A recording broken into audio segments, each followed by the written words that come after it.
अस्सलाम वालेकुम, क्या हाल चाल हैं आप लोगों के। आई होप आप लोग खैरियत से होंगे। मैं बिल्कुल ठीक। तो जनाब, मैं फिर अपने एक नए व्लॉग के साथ हाज़िर हूँ। अच्छा, मैं यहाँ पर ये कहूँगी कि अगर आप लोगों को मेरा ये व्लॉग अच्छा लगे तो प्लीज़ इसको ज़रूर लाइक किया करें, और अच्छा ना लगे तब भी इसको ज़रूर लाइक किया करें, और इसको शेयर किया करें अपनी फैमिली एंड फ्रेंड्स में। और इसको जिन लोगों ने सब्सक्राइब नहीं किया है वो इसे ज़रूर सब्सक्राइब कर लें। तो जनाब, बस आगाज़ करती हूँ। यहाँ तो ज़ाहिर है कि ये टाइम ही सुबह का है, और इस वक्त बिल्कुल सुबह तो नहीं, अब सारे कामों से फ़ारिग होकर ज़ोहर का टाइम हो चुका था। तो इसके बाद जैसे अभी हमने नमाज़ पढ़ ली, कुरान पढ़ लिया, सब करने के बाद अब मैं थोड़े अपने किचन की तरफ आती हूँ। तो सबसे पहले तो ये है कि पहले डाइनिंग टेबल की सफाई कर लें, क्योंकि फिर रात में जो है ऐसा लगा जैसे कोई तूफ़ान सा आकर गुज़रा है, और डाइनिंग टेबल पे अच्छी खासी जो है ना वो डस्ट थी। तो अभी मैं यहाँ पर अफ्तार के लिए तैयारी कर रही थी। तो ये आजकल जो है ना ये केरियाँ आ गई हैं मार्केट में, और बहुत ही इंतज़ार था मुझे इनका कि कब केरियाँ आएंगी, क्योंकि मुझे केरी के जो शरबत है ना वो बहुत ही ज़्यादा पसंद है। मुझे क्या, मेरे पूरे घर वालों को बहुत पसंद है, और ये कि बहुत फ़ायदेमंद भी है ये। तो अभी केरियाँ ना बहुत छोटी छोटी सी हैं, तो मैंने तो झटपट जो है ना उनको फटाफट पील ऑफ किया, और मैंने कहा कि मैं तो इसकी शरबत ज़रूर ही बनाऊँगी। तो मैं यहाँ पर शरबत की भी रेसिपी देती हूँ। तो यहाँ पर बात ये कि अभी जब मैं ये काम कर ही रही थी तो मेरी जो है खाला का फ़ोन आया कि मेरी खाला आ रही हैं, साथ उनकी बेटी भी है, यानी मेरी खालाजाद बहन भी है, जिसके साथ उसके 3 बच्चे भी हैं छोटे छोटे। तो मैंने कहा कि चलो फिर ठीक है, अगर खाला आ रही हैं तो फिर ज़ाहिर है कि फिर ये सोचने लग जाते हैं ना कि फिर ज़ाहिर है कुछ एक्स्ट्रा भी करना पड़ेगा, ज़ाहिर है मेहमान आ रहे हैं घर पर। तो मैं यही सोच रही थी। तो अच्छा जी, ये खाला जो है ना वो मेरी बहुत ही मतलब फ़ेवरेट खाला हैं। जैसे एक रिश्ते होते हैं ना, फूफी भतीजी, खाला भांजी, तो बस वही हमारा जो एक है ना रिश्ता, कि मैं खाला की बहुत फ़ेवरेट हूँ और खाला मेरी बहुत फ़ेवरेट है। यानी हम दोनों की बहुत बनती है, बहुत जमती है हम दोनों की बहुत बातें होती हैं जो हम लोग साथ कर रहे होते हैं। तो इसलिए भी मुझे बड़ी खुशी थी कि मेरी खाला आ रही हैं, मेरा बड़ा अच्छा वक्त गुजरेगा इनके साथ ना आज। और फिर जाहिर है कि अम्मी की बहन होती हैं, तो जाहिर है कि उनमें अम्मी की परछाई भी बहुत होती है। तो उनकी बातें, उनकी हर चीज़ जो है ना वो अम्मी से बहुत ज़्यादा मुमासलत है, तो वैसे भी बहुत अच्छा लगता है। तो बस यहाँ पर अब मैं तैयारी शुरू कर चुकी थी कि सबसे पहले मैंने जो है ना सोचा कि पहले तो मेन्यू डिसाइड कर लिया जाए कि क्या बनाया जाए, कि घर में मेहमान आ रहे हैं। तो बस बात फिर वहीं आ जाती है ना कि रमज़ान में जो आइटम होते हैं ना वो देसी वाले, वो ही हमारी जो खाला फुप्पियाँ चाचियाँ, उन्हें ये पसंद होता है। अगर हम विदेशी चीज़ें लाइक अगर हम जैसे फ़ास्ट फूड हैं, ये सारी चीज़ें करें तो उन्हें इतनी पसंद नहीं आती।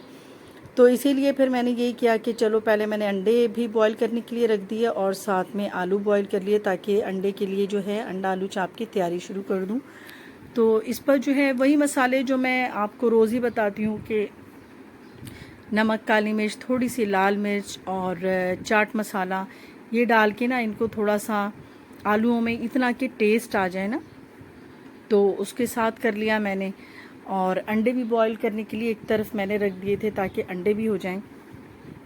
तो मैं वो केरियों की बात कर रही थी कि केरियां आ गई, तो वो मेरी बेटी भी बहुत ज़्यादा शिद्दत से इंतज़ार कर रही थी कि मम्मी केरियां कब आएंगी।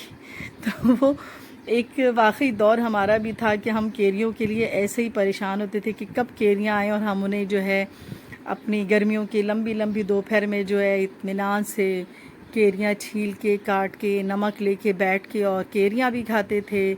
और साथ में उस ज़माने में ज़ाहिर मोबाइल नहीं होते थे, तो ज़ाहिर डाइजेस्ट पढ़ा करते थे, कमरे में म्यूज़िक सुन रहे हैं और दोपहर को एंजॉय कर रहे हैं। तो वही चीज़ है आजकल की लड़कियों में भी। तो केरी वाकई ऐसी चीज़ है कि उसे जो है ना कोई भी, मेरे ख़्याल में कोई नापसंद नहीं करता होगा। तो यहाँ पर जो है ना सबसे पहले मैंने ये फुल्कियाँ जो हैं इनको बॉईल करके रख लिया है, ताकि फुल्कियाँ जो है ना वो ठंडी हो जाएं। तो मैं सोच रही थी कि मीठे दही बड़े बना दूं। अच्छा, मैंने केरियों को जो है अच्छी तरीके से बॉईल कर लिया। ज़ाहिर इतनी छोटी छोटी हैं तो वो 10 से 15 मिनट में आई थिंक के ना वो फिर बॉईल हो जाती हैं। तो मैंने उनको डाला, साथ में जो उनका पानी था वो भी डाल दिया, और इसमें मैंने पुदीने के जो हैं 2-3 डंडियाँ डाल दी, यानी कि 10-15 पत्ते होने चाहिए, वो मैंने डाल दिया। और अब इसमें चीनी डाल के ना इसका मैंने ये देखिए गाढ़ा सा एक अच्छा सा जो है ना क्या कहेंगे शेक सा बना लिया है। तो मैं इसको जो है इसी तरह यूज़ करूँगी जिस तरह आम हम जैसे जूसेस वगैरह करते हैं ना। अब इसके अंदर पानी भी डालेंगे और बर्फ़ भी डालेंगे, तो बस इस तरह से ये बन जाएगा। और बहुत ज़्यादा ठंडा और बर्फ़ के साथ पिए तो बहुत मज़ा आता है। तो इसके साथ जो है ना ये बाकी मेरा बच भी गया था तो मैंने उसको रख लिया। तो केरी की तो इफ़ादियत बहुत है कि अब ये केरी का जो महीना, या जो अब हम अंबिया कहते हैं, कच्चे आम के जो महीना है, तो इसमें तो इतनी सारी डिशेस होती हैं ना। लेकिन ये जो शरबत है ना, इसको बड़े बूढ़े बुज़ुर्ग कहा करते थे पुराने वक्तों में। तो ज़ाहिर है कि इतना मेडिकली या कोई और हम नाम नहीं ले सकते। तो वो लू के लिए बहुत ही फ़ायदेमंद कहते थे कि गर्मियों में जो लू चलती है तो ये वाले शरबत ज़रूर पीना चाहिए। तो आप लोग भी इसको ज़रूर बनाएं और अपने प्यारों को भी पिलाएं ताकि वो भी लू से महफूज रहें। तो जनाब यहाँ पर एक डिश जो और चिकन ब्रेड पॉकेट जो आपके सैंडविच है उसकी तैयारी हो रही है। तो जिस तरह देखा 2-2 जोड़ियों की सूरत में जो है ना उनको मैंने उनके चारों साइड्स कट कर लिए, और अब जो है उनको अच्छी तरीके से बेल लिया है मैंने, मतलब वो बिल्कुल चिपक जाएं एक दूसरे में। सिंपली उनको बेल के एक साइड पर रख दिया है अभी। तो अभी मज़ीद काम भी करेंगे। तो साथ में मैंने थोड़ी सी मिर्चें ली। तो बस मुझे ये था कि मेरी खाला को ये डिशेस पसंद आएंगी जो मैं बना रही हूँ उनके लिए। तो यहाँ पे मिर्चें थी और मेरे पास इमली की चटनी थी, खट्टी मीठी चटनी, तो मैंने उसमें ना फिलिंग डाल दी। तो अब देखें ये ब्रेड पॉकेट के लिए क्या करना है कि पहले अंडे में उसको डिप किया और साथ में ब्रेड क्रम्स लगा लिए। मतलब जो हमारी साइड्स निकली थी ना वो ज़ाया नहीं हुई, उनके हमने क्रम्स बना लिए। और यहाँ पर इनको अच्छी तरीके से जो है ना डिप करके और क्रम्स लगाकर इनको रखना है। तो चाहे तो साथ ही इनको फ्राई भी कर लें। तो मैंने इसलिए अभी फ्राई नहीं किया कि मैंने कहा कि जब हम ऑयल में पहले ये डालते हैं ना तो ये जितने क्रम्स होते हैं ना उसकी वजह से पूरा ऑयल जो है वो ख़राब हो जाता है। तो मज़ीद चीज़ें जो हम फ्राई करते हैं ना तो उसमें सारी चीज़ें लग जाती हैं। तो इसलिए जो अभी जो है मैं यहाँ पर चिकन के समोसे जो हमने बना कर रखे हुए हैं, जो आपने देखा होगा, तो बस वो यहाँ पर अभी फ्राई कर रहे हैं। साथ में चने की दाल के पकोड़े हैं, पालक के पत्ते फ्राई करने हैं, मिर्ची है, और अभी अंडा आलू चाप जो हमने बनाया है वो करना है। तो ये होता है ना कि थोड़ी थोड़ी चीज़ें करते करते भी बहुत चीज़ें हो जाती हैं। और जब मेहमान आ रहे होते हैं ना तो फिर मेरा दिल चाहता है कि मैं मतलब और भी चीज़ें बना लूँ, ये भी कर दूँ वो भी कर दूँ। तो खाला ने चूँकि पहले ही कह दिया था कि वो जो है वो खाना नहीं खाएंगी रात का और चली जाएंगी जल्दी, तो इसलिए मैंने ऐसा फिर खाने का इंतज़ाम और एहतमाम नहीं किया। तो घर वालों के लिए जो खाना था वो तो था ही।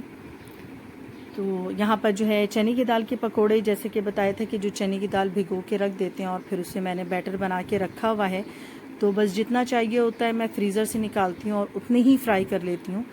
तो इन चीज़ों से जो है ना वो ज़िंदगी बहुत ही आसान हो गई है। तो यहाँ पर जो है बस चने की दाल के पकोड़े भी मैं फ्राई कर लूँगी अब, और साथ में ज़ाहिर है कि मुख्तलिफ़ किस्म के डिप और चटनी वगैरह जो मैंने पहले से बना कर रखी हुई है तो वो भी है।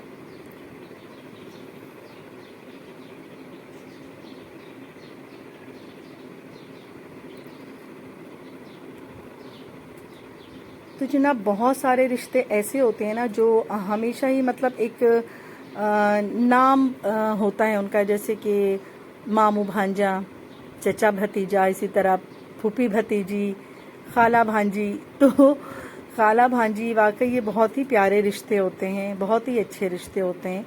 और इन रिश्तों के साथ ही जब हम पलते बढ़ते हैं ना तो हम अपने अक़दार भी देखते हैं, अपनी फैमिली के साथ फैमिली टाइज़ भी होता है हमारा। और इसी तरह से फैमिली में रहते हुए जब इस तरह के लोग आते जाते हैं तो हम उन लोगों के साथ उठना बैठना सीखते हैं, उनके साथ तरबियत भी हो रही होती है ना साथ में हमारी, कि जब हमारे बड़े आएँ तो उनको किस तरह से विश करना चाहिए, किस तरह से उनकी खातिर मदारत करनी चाहिए।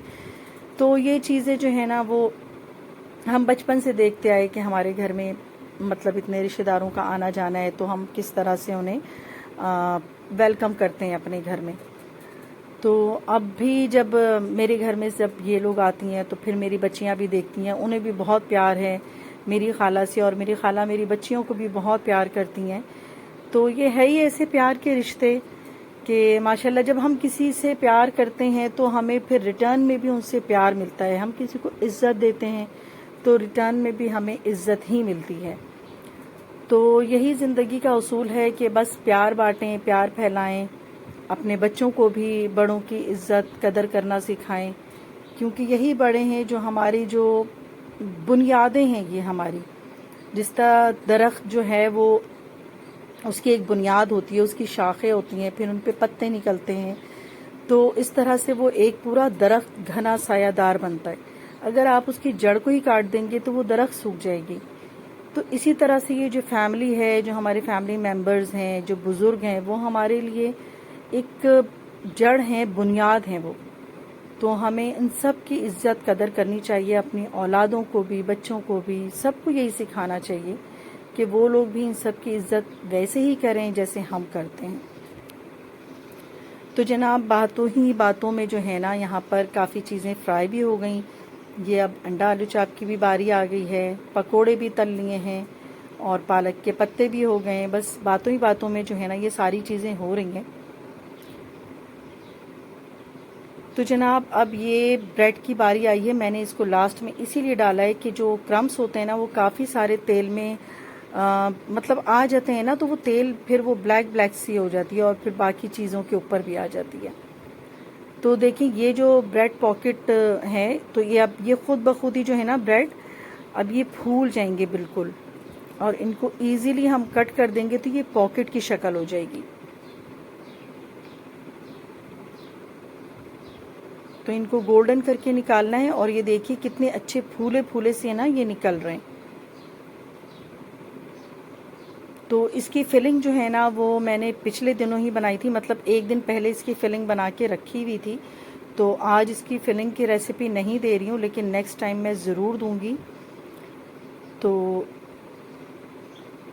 यहाँ पर ये देखिए इसको हमने ये कट किया है, और ये कट करने के बाद जो है ना बिल्कुल बीच में से जो है ये हॉलो सा है, खाली एक पॉकेट सा बन गया है ये बिल्कुल। ये देखें बहुत इजीली जो है ना ये दोनों ब्रेड एक दूसरे से अलग हो गए जिनको हमने एक साथ बेला था।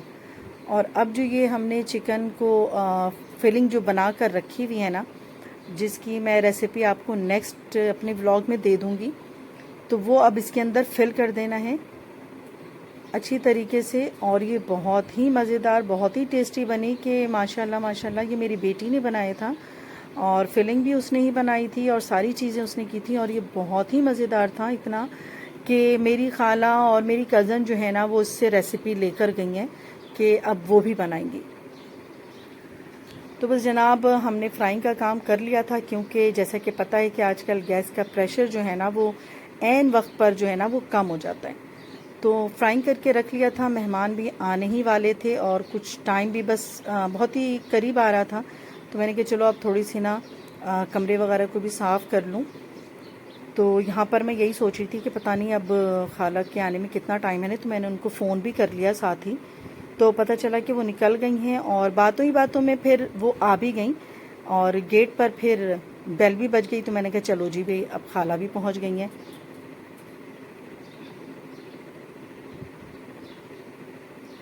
तो भाई माशाल्लाह सब यहाँ पर आ चुके थे और अफ्तार का टाइम भी हो गया था, तो हमने सारी चीज़ें लगा दी थी यहाँ पर। और माशाल्लाह माशाल्लाह मिल बैठ के खाने में जो बरकत है वो तो फिर कहीं नहीं, और रमज़ान जैसी बरकत और रौनक तो और किसी महीने में है ही नहीं। तो यहाँ पर देख लिए सारी चीज़ें अब टेबल पर लग चुकी हैं और अज़ान का भी टाइम हो रहा है, और यहाँ पर अब दुआ मांगते हैं और अफ्तार करते हैं। तो अब मैं चाहूँगी आपसे इजाज़त, और एक दफ़ा फिर मैं कहती हूँ कि मेरे इस व्लॉग को ज़रूर लाइक करें, शेयर करें अपने फैमिली एंड फ्रेंड्स में, सब्सक्राइब कीजिए और इजाज़त दीजिएगा। अपनी दुआओं में मुझे मेरी फैमिली को ज़रूर